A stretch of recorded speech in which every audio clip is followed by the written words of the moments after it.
ഇന്നത്തെ വീഡിയോയിൽ ശ്വസന അവയവങ്ങളെ കുറിച്ച് പറയുകയാണ്. ശ്വസന അവയവങ്ങൾ, മനുഷ്യന്റെ ശ്വസന അവയവം ഏതാണെന്നറിയാമോ? മനുഷ്യന്റെ ശ്വസന അവയവമാണ് ശ്വാസകോശം. ശ്വാസകോശം ഓർത്ത് വെച്ചോളുക. മനുഷ്യന്റെ ശ്വസന അവയവം ഏതാണ്? ശ്വാസകോശമാണ്. മണ്ണിരയുടെ ശ്വസന അവയവം ഏതാണ്? മണ്ണിരയുടെ ശ്വസന അവയവമാണ് ത്വക്ക്. അതുപോലെ തന്നെ ഈച്ച, പാറ്റ തുടങ്ങിയവയുടെ ശ്വസന അവയവം ഏതാണ്? ഈച്ചയുടെയും പാറ്റയുടെയും ശ്വസന അവയവമാണ് ട്രക്കിയ. ഏതാണ്? ട്രക്കിയ.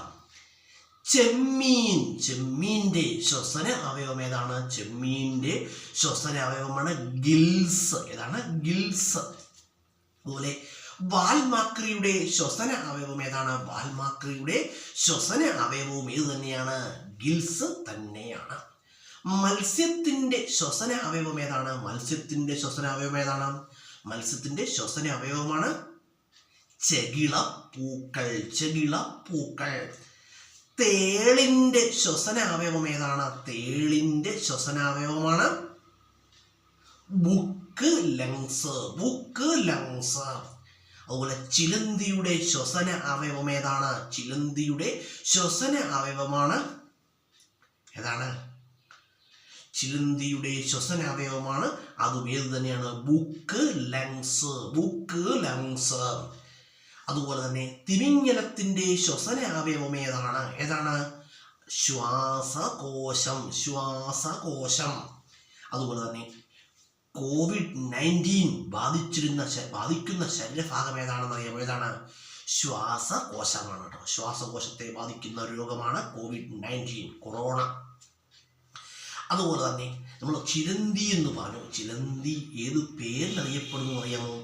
ചിലന്തി അറിയപ്പെടുന്നത് ബ്ലാക്ക് വിഡോ എന്ന് പറഞ്ഞാൽ എന്താണ്? ബ്ലാക്ക് വിഡോ എന്ന് പറഞ്ഞാൽ കറുത്ത വിധവ എന്നാണ്. കറുത്ത വിധവയാണ് ബ്ലാക്ക് വിഡോ. അതുപോലെ ചിലന്തിക്ക് മറ്റൊരു പ്രത്യേകത ഉണ്ട്. ഇണയെ ഭക്ഷിക്കുന്ന ജീവിയാണ് എന്ത്? ചിലന്തി എന്ത് ചെയ്യുന്നു? ഇണയെ ഭക്ഷിക്കുന്നു കേട്ടോ. അതുപോലെ തന്നെ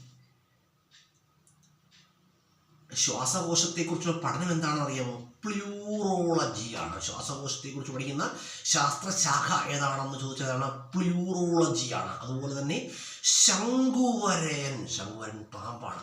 ശംഖുവരയൻ എന്ന പാമ്പിന്റെ വിഷം ബാധിക്കുന്ന ശരീരഭാഗം ഏതാണ്? ശംഖുവരയൻ എന്ന പാമ്പിന്റെ വിഷം ബാധിക്കുന്ന ശരീരഭാഗം ഏതാണെന്ന് ചോദിച്ചാൽ ഏതാണ്? അത് എന്ത് തന്നെയാണ്? ശ്വാസകോശമാണ്.